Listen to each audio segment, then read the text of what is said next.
2024 లేదా 25లో డిగ్రీ లేదా బీటెక్ చదివారా? సాఫ్ట్‌వేర్ జాబ్ కోసం ఎదురు చూస్తున్నారా? అయితే కోడ్ జ్ఞాన్ 100 డేస్ కోర్సులో చేరండి, జాబ్ సాధించండి.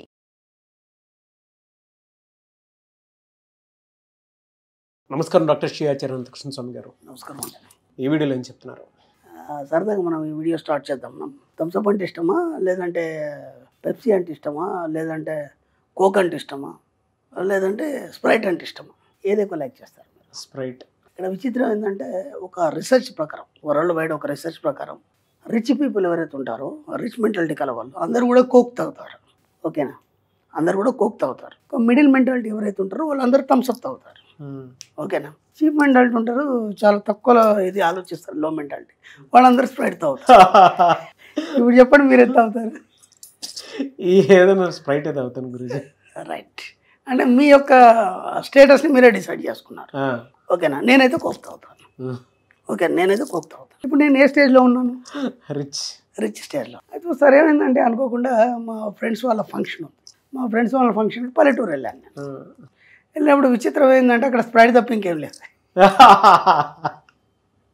ఇప్పుడు నేనేం తాగాలి? స్ప్రైట్. కోక్ లేదు, విపరీతం ఎండాకాలం, దాహం వేస్తుంది, నాలుగు పిడిచి కట్టుకుపోతుంది, థమ్స్అప్ లేదు, స్ప్రైట్ తప్ప ఇంకేం లేదు. అప్పుడేమంటే అందరు నన్ను ఆశ్చర్యంగా చూస్తున్నారు. నా ఫ్రెండ్స్ అందరు తెలుసు కదా, ఇవన్నీ బోలెట్ చెప్తాం కదా మనం, కాబట్టి వీడు ఏం తాగుతాడని ఆలోచిస్తున్నారు. స్టైల్ కూర్చొని ఆ స్ప్రైట్ ఇవ్వండి రా అన్న.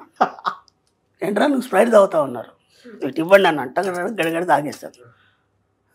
నువ్వు కోక్ తప్ప ఇంకేం తాగవు కదా, నువ్వు రిచ్ మెంటాలిటీ కదా, నువ్వు రిచ్ కదా, రిచ్ మైండ్ కదా అన్నారు. అన్నవరే పిచ్చోళ్ళారా, ఈ మధ్య ట్రెండ్ మారింది, బాగా రిచ్ పీపుల్ అందరూ స్ప్రైటే తాగుతున్నారు అని చెప్పాను. అందరూ నవ్వారు. ఎలా ఉంటుందంటే, మన సబ్జెక్ట్లో ఎప్పుడు ఎవడేదో చెప్తుంటాడు, అది ఎలా ఉంటుందంటే మనకు అది నిజం అనిపిస్తుంది. అర్థమైందా? అంటే ఆయా కాలం ఉన్న పరిస్థితులను బట్టి, ఆ సిచ్యువేషన్ బట్టి ఒక్కొక్కడు ఒక ట్రెండ్, ఏది వచ్చిందనే దాని మీద ఏదో మాట్లాడుతుంటాడు. వాడు ఒక మేధావి కావచ్చు, ఇంకెవడన్నా కావచ్చు, ఇంకెవడన్నా కావచ్చు, నేను కూడా కావచ్చు. ఈవెందో అది వింటుంటే అనిపిస్తుంది కదా, ఇది కరెక్టే అనిపిస్తుంది మనకి. కానీ ఏది కూడా నువ్వు బేరీజ్ వేసుకోవద్దు, దాన్ని తీసుకోవద్దు. జీసస్ క్రైస్ట్ ఏమంటాడు అంటే, ఈ ప్రపంచంలో ఎవడి మాట వినకు, నా మాట కూడా వినకు. ఆయన బైబిల్లో మొట్టమొదటి చెప్పిన మాట అదే. అర్థమైందా? ఇదేని మాట వినకు నువ్వు. అర్థమైందా? ఎప్పుడైతే నీకు ఇది కరెక్ట్ అనిపించింది, పరిశీలించి పరిశోధించి ఇది సరి అని అనుకున్నప్పుడు, నీ సబ్కాన్షియస్ మైండ్ ఏదైతే చెప్తుందో దాన్ని మాత్రమే నమ్మన్నాడు. ఇప్పుడు నువ్వు కోక్ తాగుతావా, స్ప్రైట్ తాగుతావా, థమ్స్అప్ తాగుతావా, స్టార్టింగ్లో చెప్పినప్పుడు అరే గురుగారు కదా, ఇంత బాగా చెప్తాడు కదా, నా డబ్బు గురించి, రిచ్ మైండ్ ఇది తాగుతారు అనిపించిందా లేదా మనకి? అవును, అనిపిస్తుంది. అంటే చెప్పే విధానంలో, లేదంటే మీరు వినే యొక్క ఆలోచన విధానంలో ఏదైనా సరి అన్నట్టుగా అనిపిస్తుంది మీకు, అది ఒక భ్రమను కలిగిస్తుంది. కాబట్టి ఈ ప్రపంచంలో ఎవడి మాట వినద్దు. అర్థమైందా? అలాగే ఒక ట్రెండ్ వచ్చింది, అది ఎంతవరకు కరెక్ట్ మీకు సంబంధం లేదు. ఇప్పుడు నా ఏజ్ ఉందండి, నా ఏజ్ వాళ్ళు ఒక కుర్రాలు చేసే చేష్టలు నేను చేయలేను. నేను అర్థమైందా లేదా? నా ఏజ్ దగ్గర నేను గంభీరంగా ఉండాలి, అవునా కదా? ఇప్పుడు వచ్చిన ట్రెండ్కి నేను అనుగుణంగా ఉంటా అంటే నా ఉన్న వాల్యూ పోతుంది కదా, అవునా కదా? కాబట్టి అది కరెక్ట్ ఏమో అని చెప్పేసి నువ్వు అటువైపు వెళ్ళొద్దు. అర్థమైందా? ఇది ఇంకోటి ఇటు కరెక్ట్ అవుతా అని చెప్పేసి ఇటు వెళ్ళొద్దు. నీకేది సరైనట్టుగా ఉంది. ఇప్పుడు మనం డ్రెస్ వేసుకుంటామండి, ఒక డ్రెస్ వేసుకున్నాం, కొద్దిగా టైట్గా ఉందనుకోండి ఇబ్బంది అవుతుంది, కొద్దిగా లూజ్గా ఉందనుకోండి ఎబ్బెట్టుగా ఉంటుంది. నీకు సరైనదే వేసుకుంటావు తప్ప అటు ఇటుగా ఉంటే నువ్వు వేసుకుంటావా?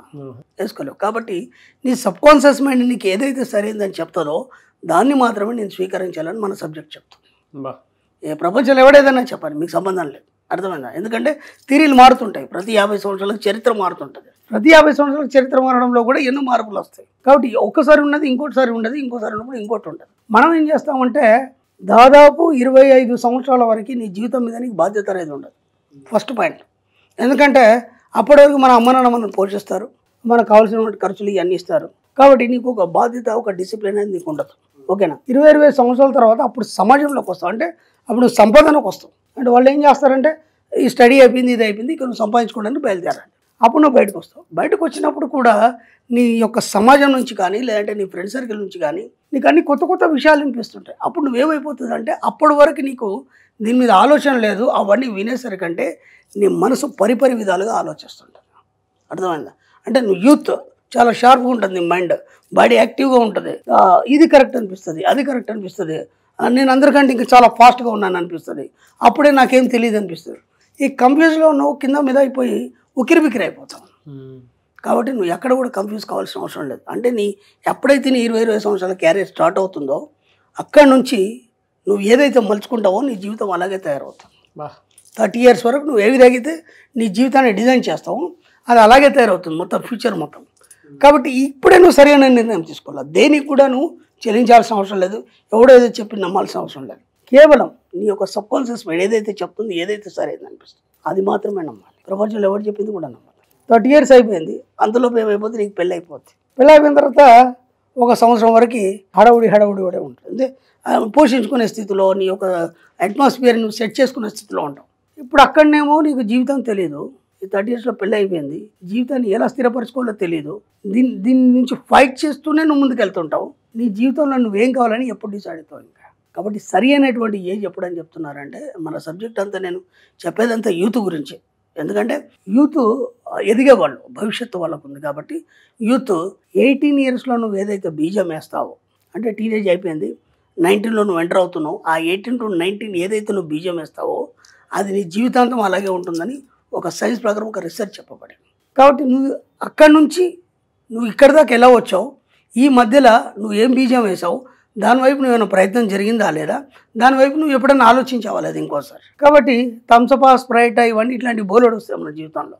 అవన్నీ పక్కన పెట్టేసి మీరు సరి అయినటువంటి ఆలోచన విధానంలో మన సబ్జెక్టుకి వస్తే మాత్రం మనం కేవలం ఏం చెప్తామంటే, నీకు ఒక జాబా లేదంటే నువ్వు అదా ఇదా నాకు సంబంధం లేదు, డబ్బు మాత్రమే ప్రధాన పాత్ర పోషిస్తుంది. కాబట్టి డబ్బు మీద రీసెర్చ్ చేయండి, డబ్బు మీద సెర్చ్ చేయండి, డబ్బుని పరిపరి విధాలుగా మీరు ఏ విధంగా సేకరించాలి, డబ్బు మీ జీవితంలోకి ఎలా ఆహ్వానించాలి, ఇవన్నీ డబ్బు గురించి తప్ప ఇంకా వేరే ఆలోచనలు పెట్టుకోకండి. ఎందుకంటే అది ఒకటి వచ్చిందంటే మీరు అన్ని సాధించినట్టు. కాబట్టి ఆ 18 years నుంచి మీలో ఒకరు బీజం పడాల్సింది ఏంటంటే కేవలం డబ్బు. అర్థమైందా? అదేం చేస్తుందంటే అన్నీ చేస్తుంది, అది చేయిందంటే ఈ ప్రపంచంలో ఇంకేం. కాబట్టి ఆ డబ్బు మీద కాన్సన్ట్రేట్ చేయండి. డబ్బుని ఎలా ప్రేమించాలి, ఎలా ఆస్వాదించాలి, దాంతో ఆనందాన్ని ఎలా పొందాలి, సుఖాలను ఎలా పొందాలి, మనం ఇతరులకు ఎలా సహాయం చేయాలి, మనం ఉన్నత స్థితికి ఎలా వెళ్ళాలి, మనం ఒక గొప్ప స్థాయిలో ఎలా ఉండాలి, మనం ఎంతోమందికి ఎంప్లాయ్మెంట్ ఇవ్వాలి, ఈ ఆలోచనలో కలిగి ఉండాలి. నాకు జాబ్ కావాలి, నేను సాఫ్ట్వేర్ ఇంజనీర్ చేస్తాను, లేకపోతే నేను అది చేస్తాను, జాబ్ కోసం ట్రై చేస్తాను, రావట్లేదు, ఇవన్నీ పక్కన పెట్టేయండి.